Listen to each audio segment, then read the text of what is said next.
So welcome everyone. My name is David Risch with Global Mentorship Initiative, and I'm pleased to host the third GMI Mentor Roundtable discussion. And our guest today is Heather Rippere. She's a GMI mentor, and she's here to share her career experiences in connection to GMI's professional mentorship program. GMI is a nonprofit organization that provides guidance to university students all over the world to help them prepare for a very successful career of their choosing. We partner with universities in the US, Sri Lanka, South Africa, and soon to be announced other universities in other countries. So today's guest is Heather Rippere. Her theme today is Inner Balance is Key. Overcoming anxiety to be fulfilled and attract what you personally desire. I'm very pleased to welcome Heather. She has over 24 years of experience in the high-tech industry, focusing on career coaching and change management. She's a ProSci certified change practitioner and holds certified coaching credentials from the Academy of Leadership Coaching. She's currently a mindset and personal development coach at Heather B. Coaching Services.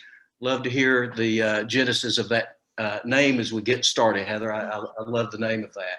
She's also been a partner technology strategist for Microsoft and a senior training consultant for NetSuite, leading training for enterprise-wide systems, point of sale, and even e-commerce technology platforms. She holds a BA in Business Administration and Information Systems from the University of Phoenix, and she's a GMI certified mentor. Heather has a very infectious enthusiasm and a can-do attitude, and she really is an inspiration to all who meet her. So welcome, Heather. I really love your theme of balance, especially during these challenging times during the pandemic. So we all need balance in our lives. So welcome, Heather. Thank you so much, David. That was a really great introduction. I should have you introduce me more. Thank you so much.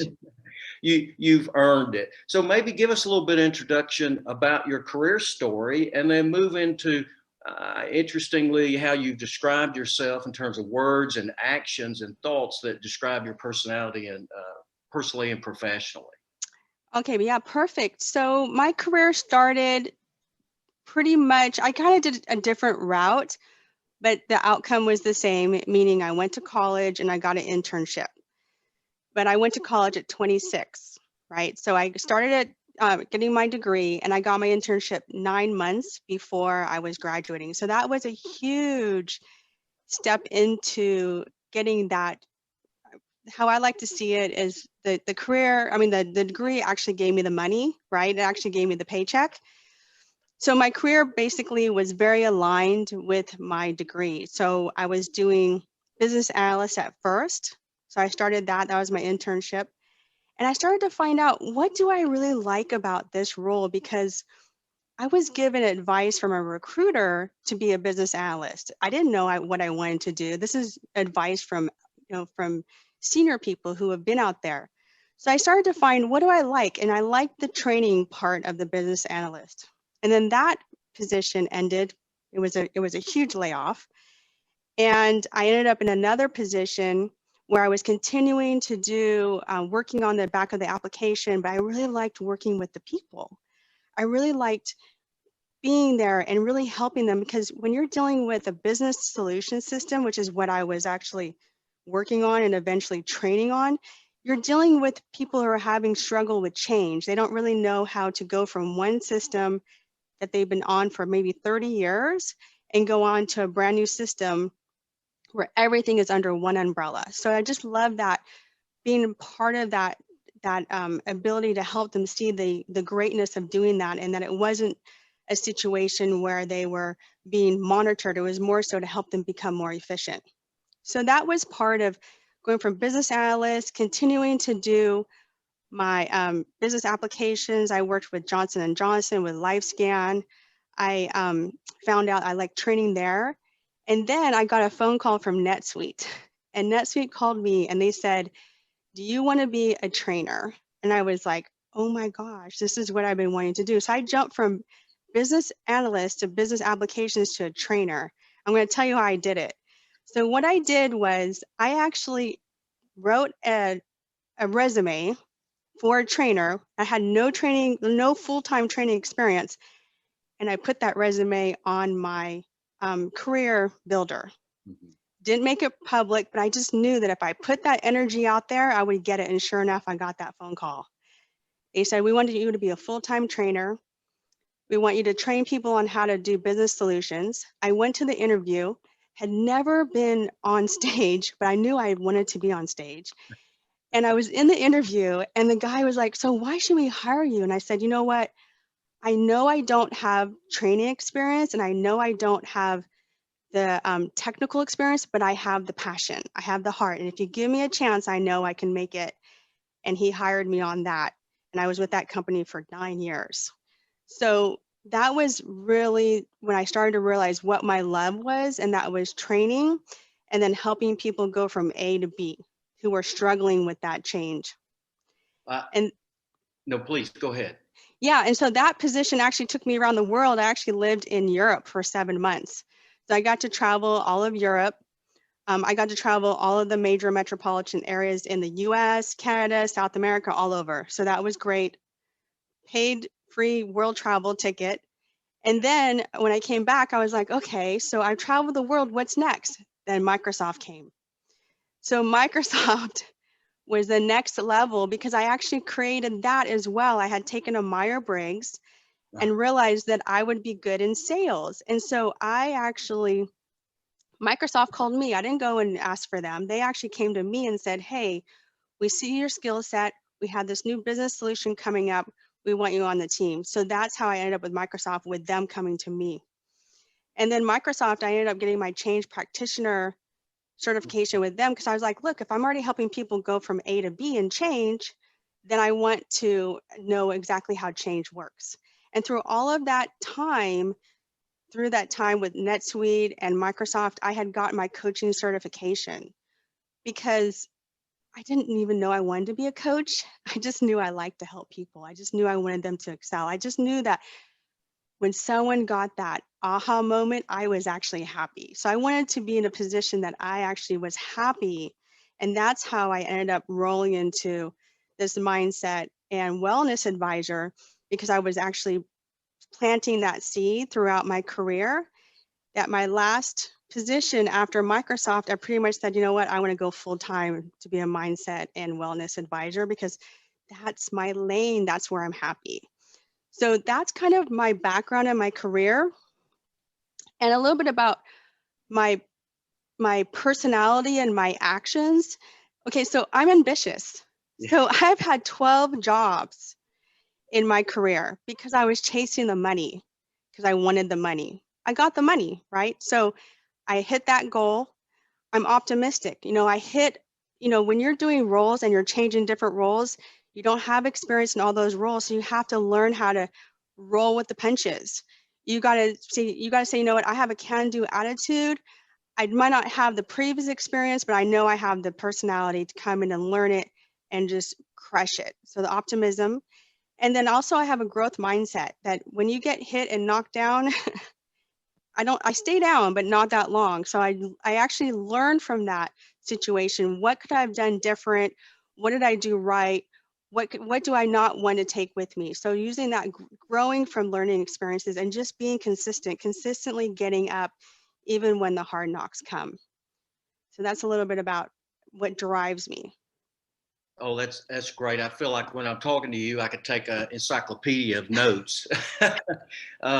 Because you talked about several things that really resonate with me personally, and I'm sure the audience and the students as well. Liking what you do. Yes, you started out for the money, but you actually entered a career that's propelled you, but you enjoy what you do. So like what you do, understand that self-awareness that you wanted to be a trainer, and then change management, I think, is just really important. The other thing is, I think you exemplify in the hiring process when the recruiter was working with you to bring you on board and you didn't have the credential training at the time. Hire for attitude, train for skill.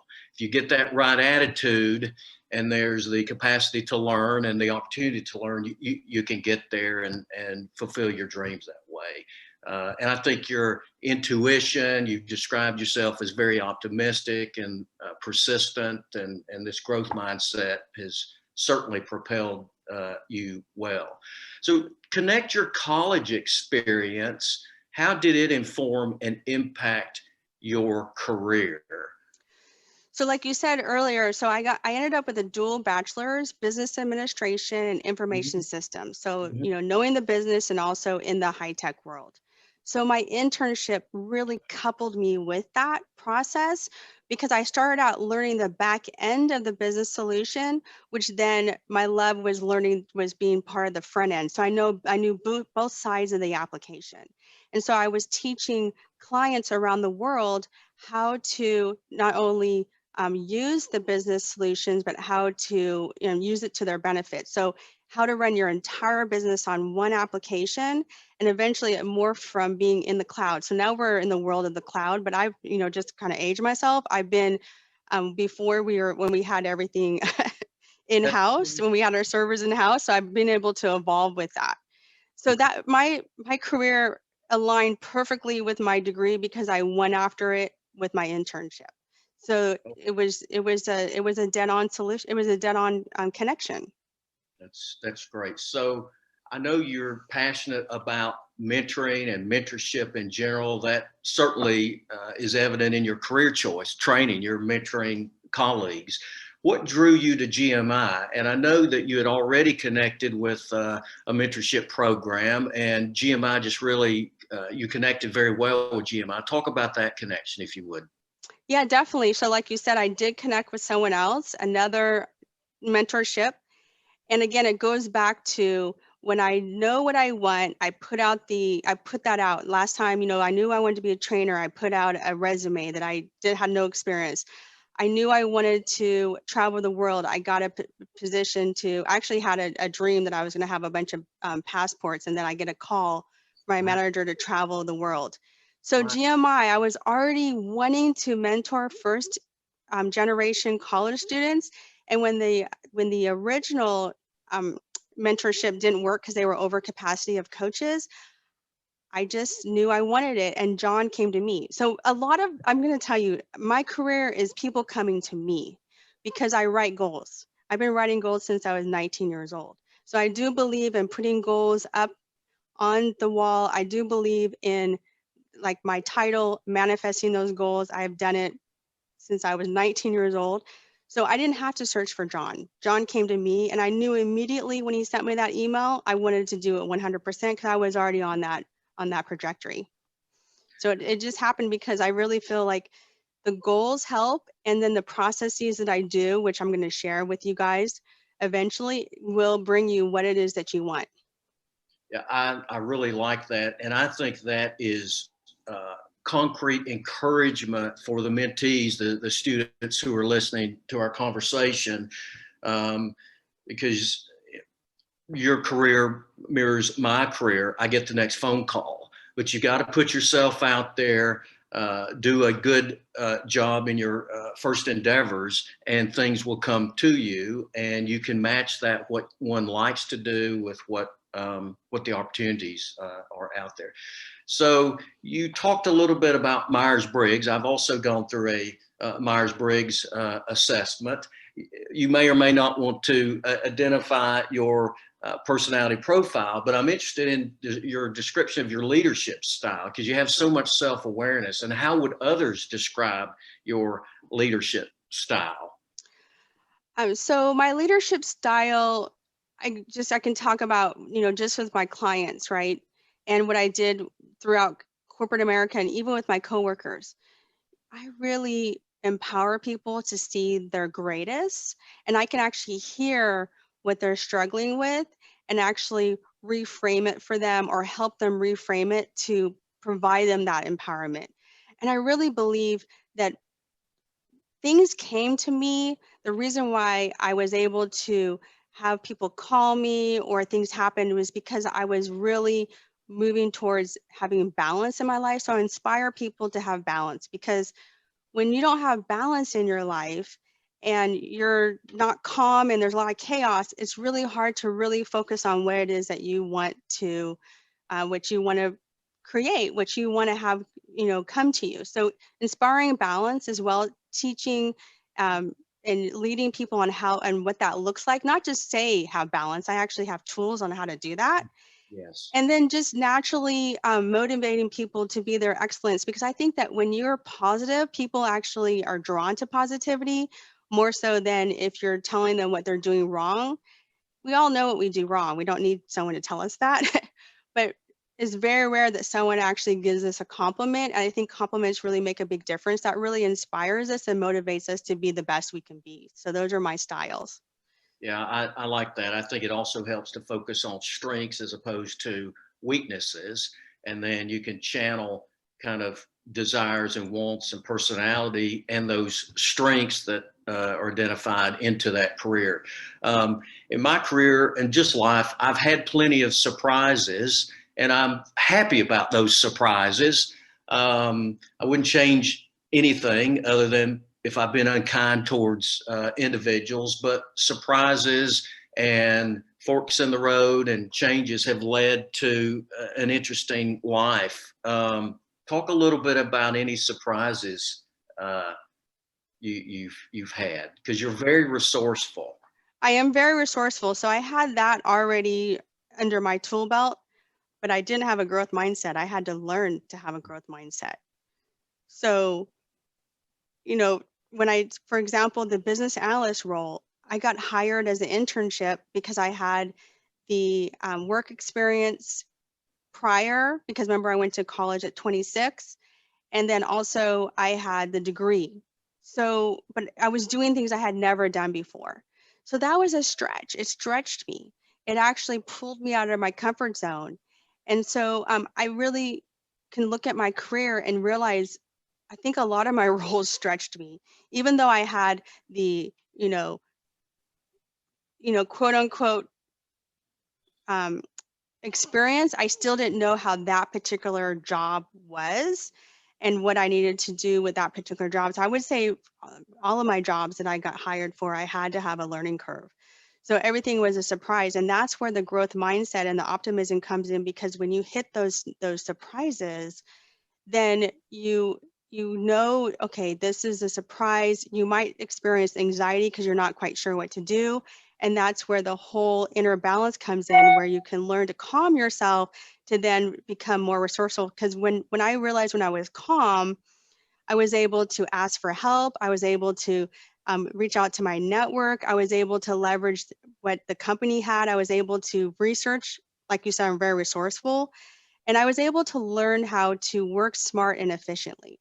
So it actually brought those skill sets out, those surprises. So like you said, challenges, they can kind of knock you down a little bit. But if you take a moment to just relax a little bit, you can actually bring out your best self when you are calm, when you do meet a challenge. And that's what I learned, is just to really go through that challenge as calmly as possible. Your theme about balance really resonates through the conversation.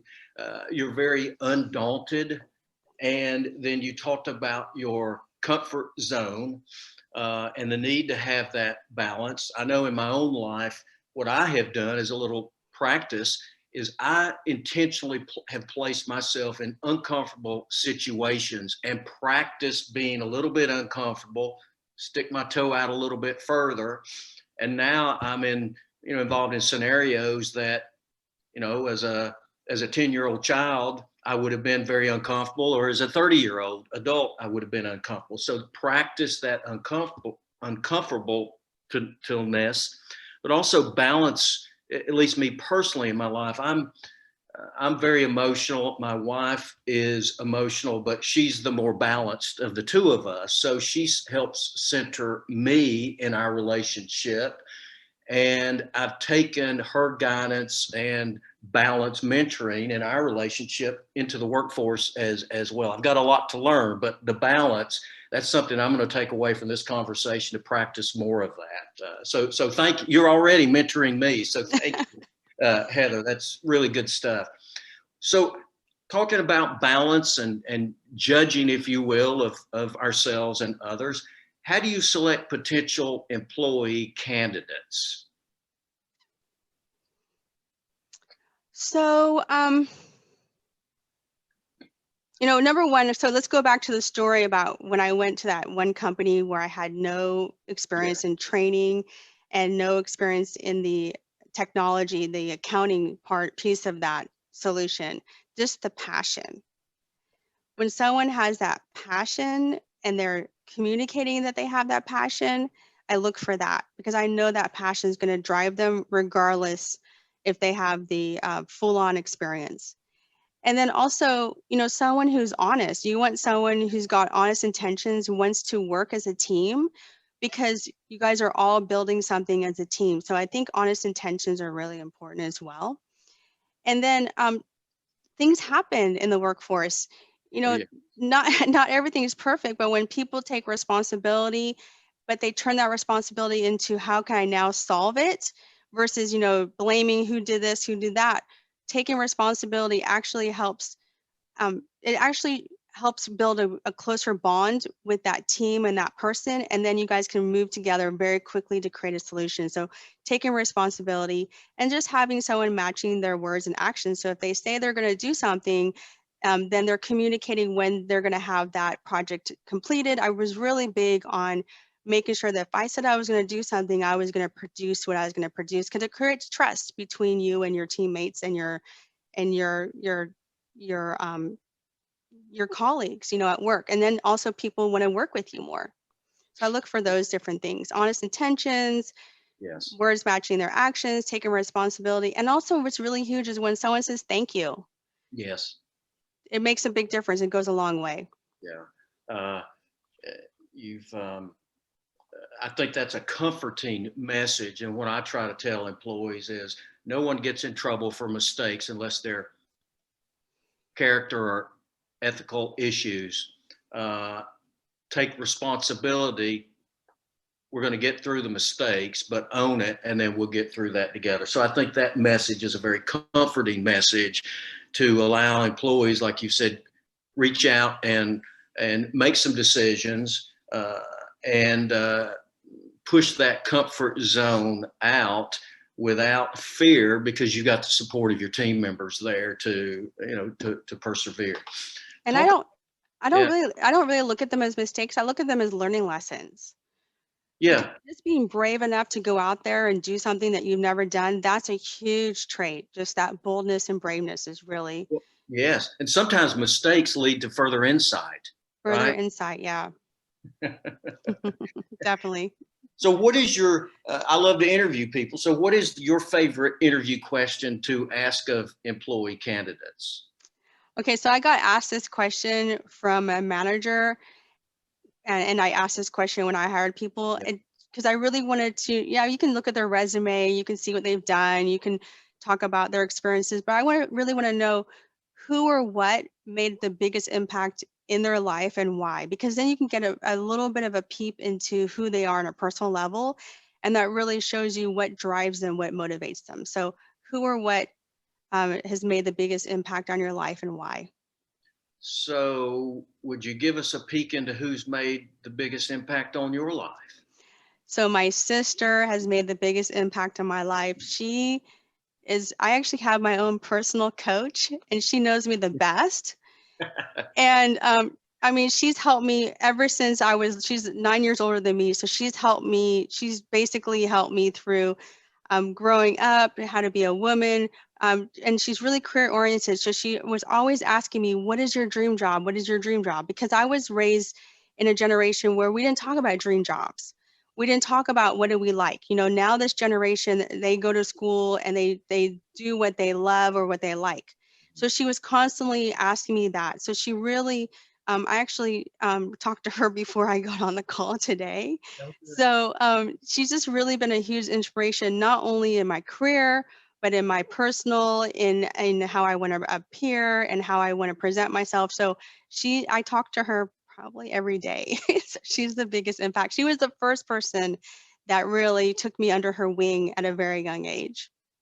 Yeah. That's great. And I can tell with your smile, it continues today. You had the conversation with her today. So that's wonderful. I That's have her picture right up here, so I'm oh, looking at good. her right now. Good. Wonderful. So talk a little bit, maybe share a best practice in terms of employee engagement. And I found it very interesting. In our previous conversations, you talked about having sponsors and mentors and know the difference, both valuable, but know the difference. Dig into that a little bit for us, please. Yeah, so when someone says build a network, it's such a broad, I feel it's such a Yes. broad word. Yes. Build a network. What does that mean, right? So you want to have 3 layers of a network. You want to have your sponsors, you want to have your mentors and your coaches. Okay, so the difference is your sponsors are like your executives. And if you're wanting to move forward in your career and you want someone to really be that person to open doors for you and get you into the positions that you want, your sponsor will do that. That will be an executive that you've asked to be your sponsor, who actually you make the connection with them. You drive the conversations. You tell them, what's going on and where you want to go, and they groom you and they open up their network for you to get to where you want to be. So your sponsor is an executive, and that's really important because that's going to open doors. Maybe you want to be a manager, maybe you want to be a VP. You want to have a sponsor that you admire, that you want to be. Okay, the second level is your mentors. Your mentors are people who have been through maybe what you're going through, and they can give you some guidance and advice, real-time, tangible advice that you can take or leave, but they've actually been through what you're going through, and they're mentoring you through that process. So they might be your peers, they might be older, they might have advice, but they're really just kind of telling you what to do, and you're of course need to drive that conversation. And then the coaches aren't telling you anything. The coaches are bringing out your best self. Uh-huh. Yeah. They're bringing out what a mentor can't bring out. They're bringing out what a sponsor can't bring out. A coach can actually see where you're stuck, and they can actually figuratively put a mirror up to you where you can see, like this last night, my sister put the mirror up on something I was stuck in, and I didn't see it, but she saw it. So a coach will actually help you excel and accelerate on things that you're stuck in. So those are your 3 layers: your sponsors, your mentors, and your coaches. And you want your network to be a little bit of everything. Yeah, I really like this. I even look at it as a personal advisory board, if you Yeah. will. And talking about the network, if you can reach out and help others without a return expectation of a return payback, and do it through genuine interest in other people's lives, you'll find that your network will grow exponentially. And I have mentors I'm still in touch with who are 10 or more years my senior. And I still reach out to them. And I always think about my parents every night before I lay down and go to sleep. They're, gone, but I always say, would they be proud of me as how I've acted as a man? So I even take mentoring past experiences and bring them into the future to say, okay, how can this inform me, today? That's a great example. I have a mentor I've known for 27 years, and he got me into an investment. So you have no idea what your network will do for you. So again, you want to keep that network, the ones that you really connect with. You want to keep that lifetime, like David's saying, you want a lifetime connection with them. It's interesting in mentoring sponsors, coaches, friends, colleagues, where you can share some things. My 30-year-old son has mentored me just in terms of relationships and how I see family members, and realizing his relationship is different. So he's mentored me, and I'm very grateful for that. And my dad, or as we say down south, my daddy, I remember in college and coming out, I would ask my daddy for advice. What I was really asking him for was, Daddy, tell me the answer to my question. And he wouldn't do it.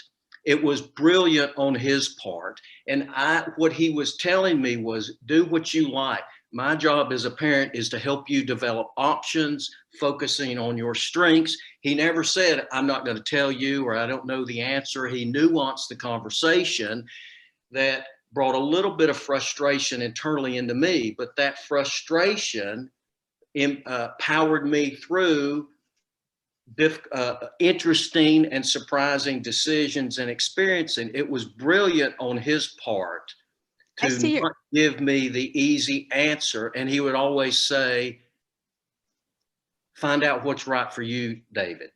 And I'm very grateful for that. He was mentoring me in a very disciplined way. I did not realize that until I was well in my adulthood.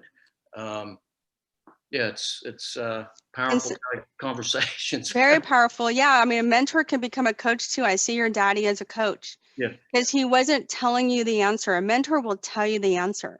A coach is going to bring out what you don't know, or they're going to see what you don't see. So you need both of those sides instead of just someone always telling you what to do. You need someone who's going to actually have you think and have you go within. Yeah. And maybe not give you the easy answer, because part of the struggle is the struggle is the learning, I think. Yeah. And it sticks. The struggle turns into a reward, and so it sticks. So you won't ever forget it. Yes. Yeah. I want to get to a question in a minute, but I wanted to dig a little bit deeper. You had talked about a best practice when we had talked before about finding the right advocacy or rights group to help you. Would you talk a little bit about that, to align with advocacy groups that can help you speak your voice? So one of the groups that I can think of is an employer resource group. They're called ERGs. And there are all kinds of ERGs. There's ERGs based on your interest. There's ERGs based on maybe your culture, your background, your race. Mm-hmm. Mm-hmm. But you want to get connected to a group at the company because you're going to learn. You don't want to just be on one group. You know, if you find a group that's the same culture as you, that's good, but also branch yourself out. So really find out when you get into that company. Sometimes when the company is large, like Microsoft, they already have the ERG groups. If it's a small group, you can create that group outside of your company. You can do it through Meetup. You can go to the Chamber of Commerce and find out what groups that you connect with. But you want to connect with these different groups, because the reality is you can do so much on your own, but you definitely need help to move through your career. The help, your network is your net worth. And so, you know, branch out, not just people in your job, but branch out, find those groups. They're called ERGs, or, you know, just different groups they have. You can go probably into the email directory and find them, or go to external apps like Meetup. Chamber of Commerce is really huge. There's a Chamber of Commerce in every U.S. City and state, and they will plug you into the right groups. I belong to so many different groups, so I get to have a huge, broad view of what's happening all around, not just one particular group. I think that's helpful, because it puts you in a challenging but maybe a comfort zone, saying, well, I'm not the only one who's thinking this way or experiencing this situation. I think that's good. Yeah.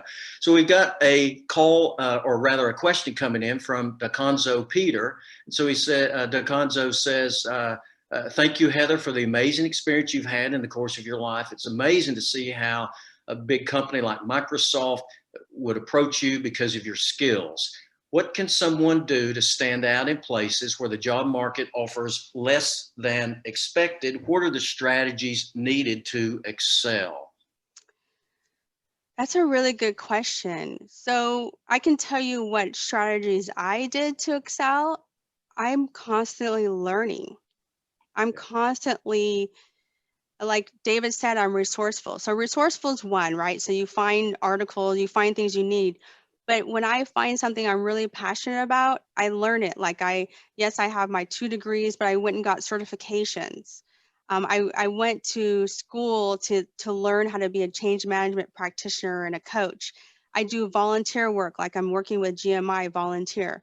So you want to base, and then actually in my role, there were special projects I took in my role. So I was a senior consultant for NetSuite, but I also did webinars. I also wanted to get out there and build the webinars and present the webinars. So when I went to Microsoft, that's what they do, webinars. You build your deck and then you do webinars. And I was able to put that on my resume. So even though the strategy is you want to constantly be building your resume and you want to update your resume on a regular basis, don't just update it once and come back to it a year later. I'm constantly updating and refining my resume. And put your volunteer work, put your certification work, put the work that you've done special projects, and that will be seen through the recruiters. That will be seen through the algorithms. And just with GMI, I got jobs to be a public speaking coach. So constantly update your resume, constantly learn, constantly get those skill sets that you want to have. So that's I like that constant learning, constant. because one of my mantras is I avoid boredom at all cost. And the way to avoid boredom is to get out and be active. And I also think you're speaking about one's personal brand, both personally and professionally.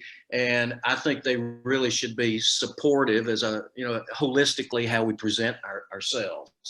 I want to add just one more thing. Great. Make your goals. Yeah, I talked about all the little micro things, put your job, do this volunteer, but make a big picture. You have to have goals. If you want to be seen in the job market, make a goal saying, I want to be seen by this company. Write that down. Write a date on your goal sheet when you want to be seen. So you can't just do all these little tiny micro things. You have to also create a big picture of what you want. So it's a 2-part. Oh, that's great. Wonderful. So we know we have listeners out there. So Richard is introducing and saying, thanks for sharing the experience with us. My question is how to measure honesty of a candidate for the first introduction. Secondly, what is the secret to getting calls for those opportunities? I guess if I could speak to the honesty aspect, first of all, I assume that, and really believe this, most people are honest. So I start out expecting the best of people. And then if I'm disappointed, that comes out. But talk a little bit, do you have any tips about measuring the honesty of a candidate? And then what's the secret to getting calls for the types of opportunities that you've gotten, because you're getting those calls? Okay, so those are two really good questions. Yeah. I mean, I would love to have someone have a sign on their forehead when you first see them that say, I'm honest. Yes. I totally agree with you. You should always expect that someone's doing their best and they have everyone's best interest. I mean, just like when you meet people on a personal level, it just takes time to know if that person's honest or not. I would just say, listen to yourself. When you feel they're not being honest, know that you're feeling the right feeling and don't try to question it, because the dishonesty is going to come out eventually and you will feel some type of way when it happens. Listen to your feeling. That's really. Yes, dishonesty cannot be hidden forever. It always comes out. The dark will come to the light. Yeah. So first impression, first sight, we need to probably have someone invent something that will tell us what our mood is, but that's probably an invention for the future. But yeah, just listen to yourself when you feel that things are not true. Your gut will always tell you the truth. And then the secret to getting those calls. Okay, the secret is, I'm going to go back to your goals. You have to create your goals. I have my goals. I've been writing goals since I was 19 years old. That's many years, right? And so you have to put your goals up. You have to see what your goals are. Your goals have to be really precise because you get exactly what you want, right? and you have to have a date on your goals. And then you have to focus on your goals. So I look at my goals every morning. They're on the mirror in my bathroom. So I see them every morning.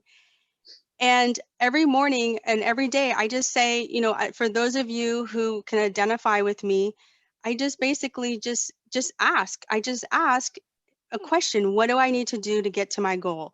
What steps do I need to take today to get to my goal? And I get those little impulses, those little inspirations. You need to do this, you need to do that. So you have to really learn. That's where the inner balance comes in. You have to really learn how to listen to what your inner self is telling you, because you're in corporate America working with people, but also you have to learn how to listen to what you yourself are telling yourself. So it's a combination of goal writing and a combination of asking questions. I ask my questions out loud. I go walk the beach and I'm asking my questions. How do I meet this goal? And then I let it go.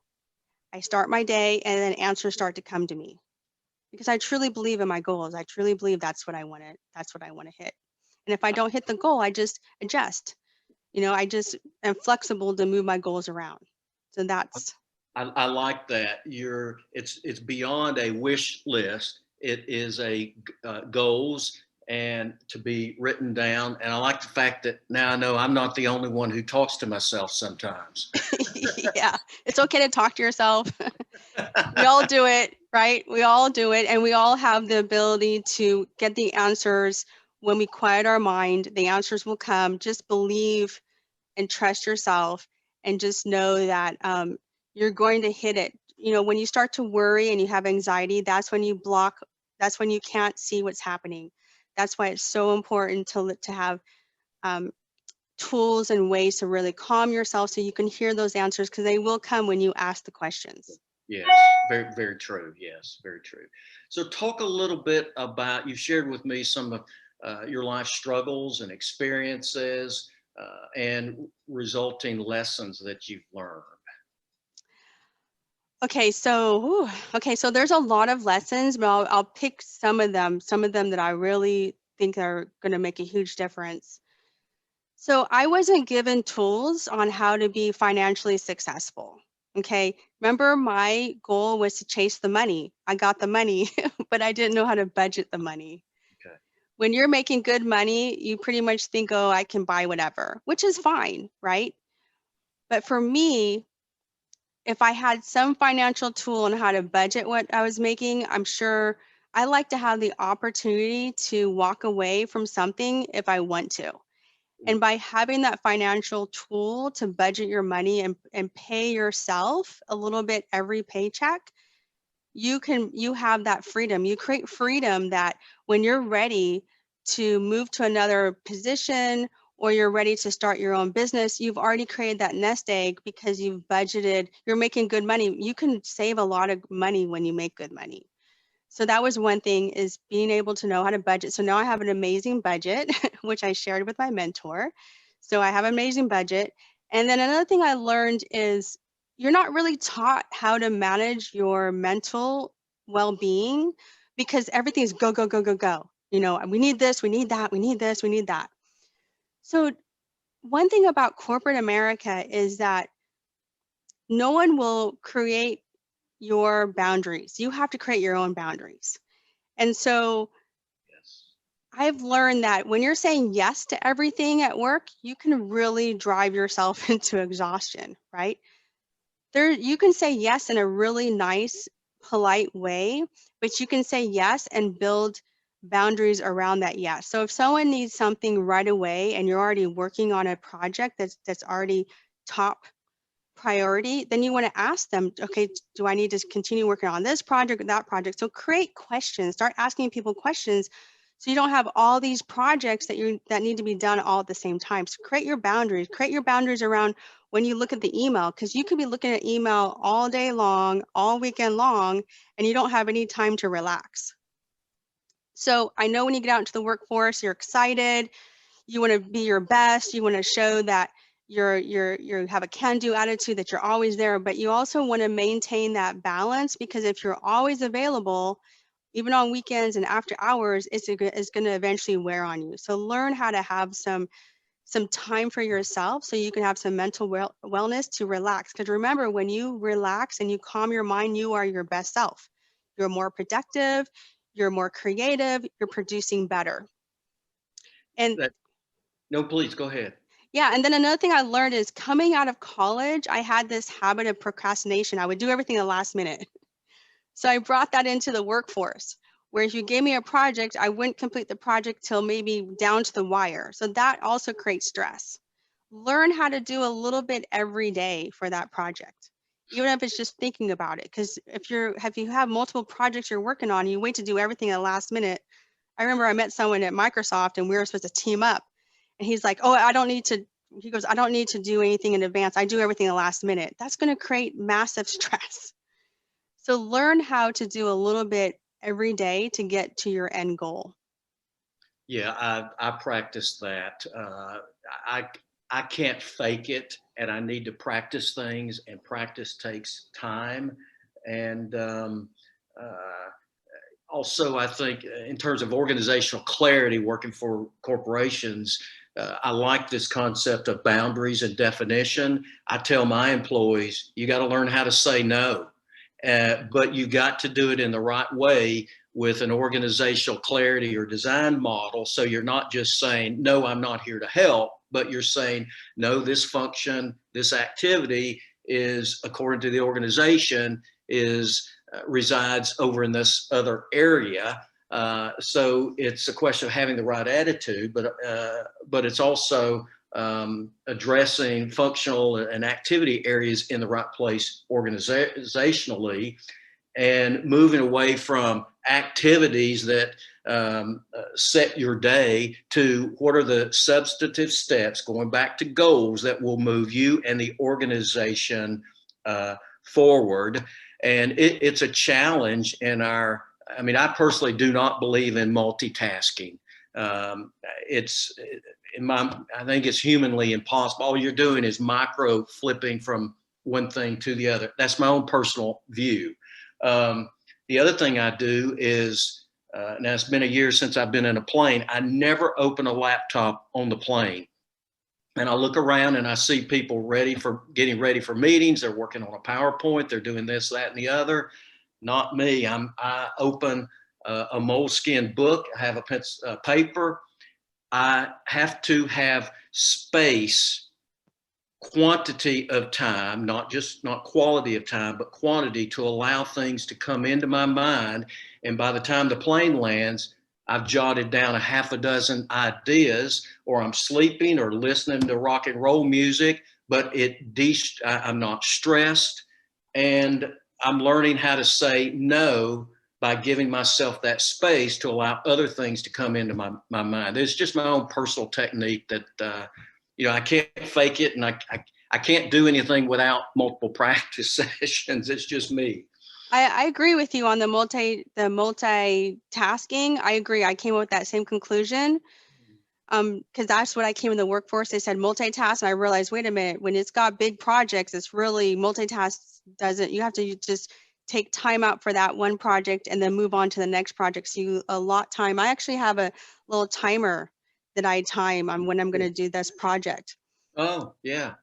And then you going on the plane, prioritize your projects, but make you a project. Prioritize your downtime.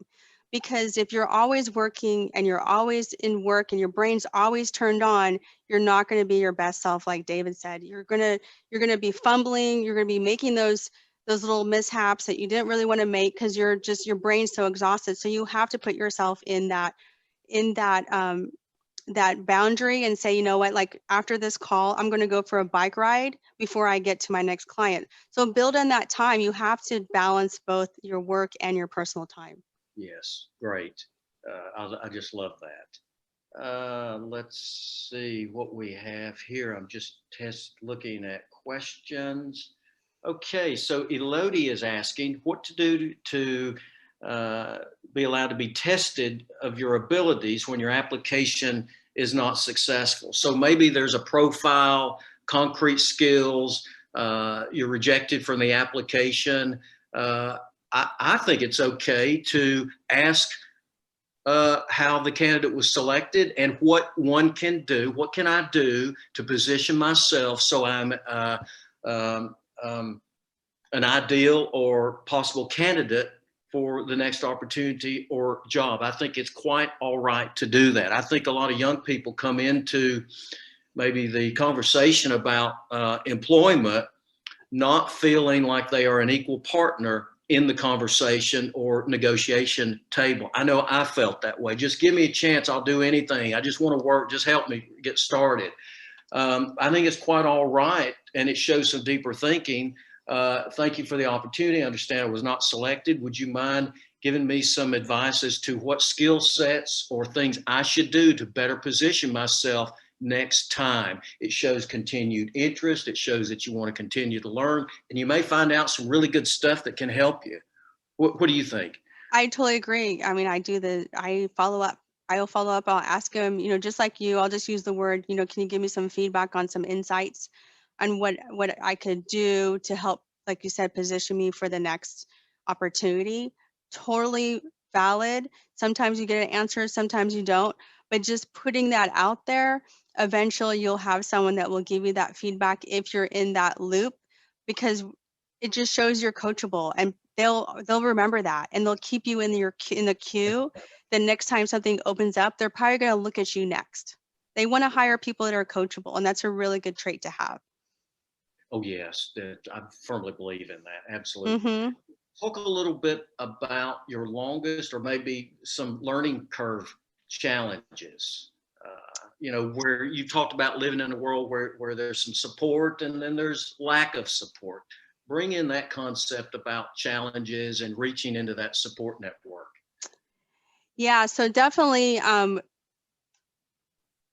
when you're not feeling you're getting support, and maybe it's not coming from your team, you have to be resourceful and find other people that can actually get you that mentorship or get you to the right person to coach you or to get you where you want to go. So don't just stop with your team or stop with your coworkers or your manager. If you don't feel you're getting that, go around them.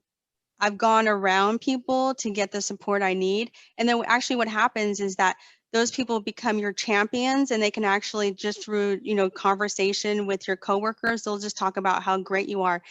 See what you can do to work around that if it's not coming from your immediate area.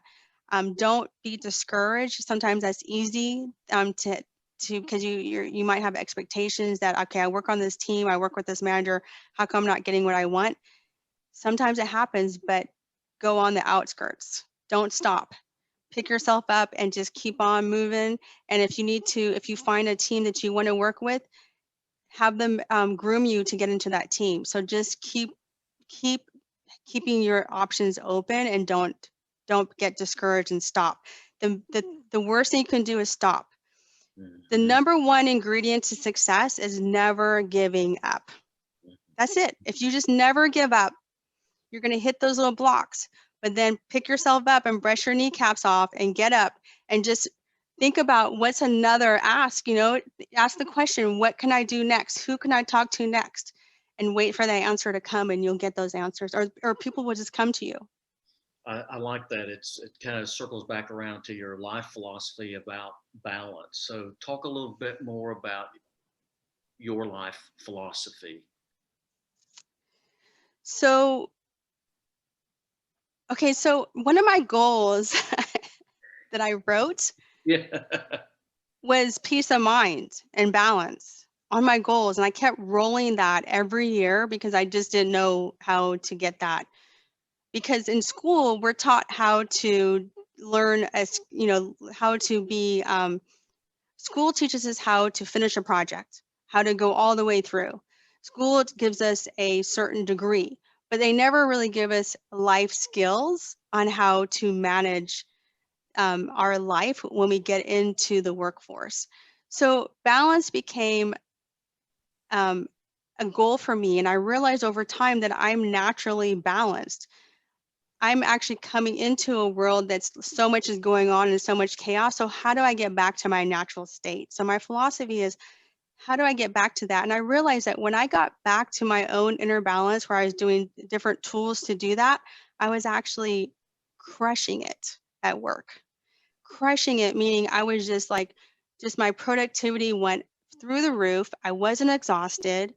I was working smart and efficiently. I wasn't just doing a bunch of little multitasking. I was actually very purposeful in what I was executing.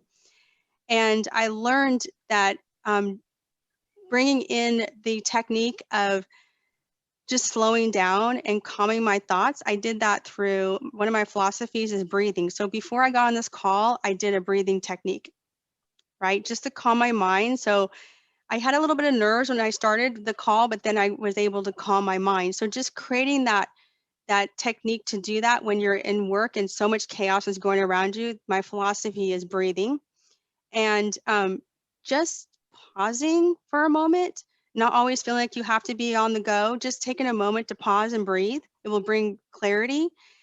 And also another philosophy is, being consistent to learn what it is that will serve you. So breathing will serve you, relaxing your thoughts will serve you.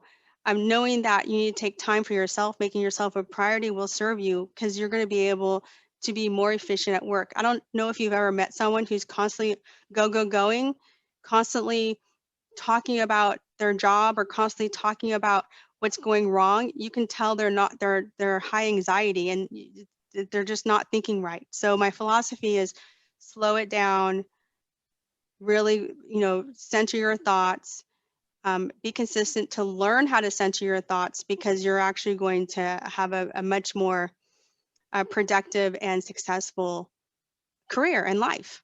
It's just good techniques. You're going to, if you don't learn it now, you'll learn it later. You'll learn it when David and I, when you get to be where David and I are.